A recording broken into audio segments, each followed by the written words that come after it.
Do you have any advice for someone who telling their story might trigger someone into saying like, putting up a wall and being in denial? I think that's just it's a common response, right? Because we have the way that we see things and we develop our own sort of narrative of what happened. But other people can experience the same exact moment and just see it a whole different way. And we often don't realize how, in those moments, right, like the person who may have hurt us or whatnot, or said something to us that we didn't like what their motivations were, what was affecting them in their own sort of emotional history that created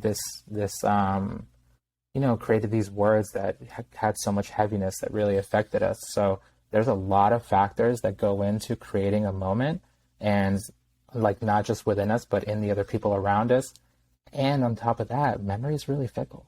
That's one thing that I've been realizing is like, even in putting the story together without trying to leave things out, I'm leaving things out. Like if I sit down and I'm like, okay, what happens like in my kitchen table when I was 10 years old, watching my parents fight because they didn't know how to pay rent.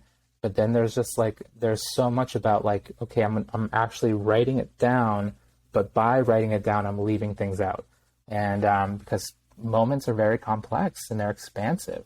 So that's one thing that I've been thinking about too with when I put together a story. Like, yeah, I'm doing my best to capture the moment, but the moment it passed, like it's going to be really hard to like fully bring it together in its full brightness. So I think when people do want to write their stories and feel a need to and want to do it in service of others, like obviously I encourage it, because you have no idea how many people you would help or how many lives you would save.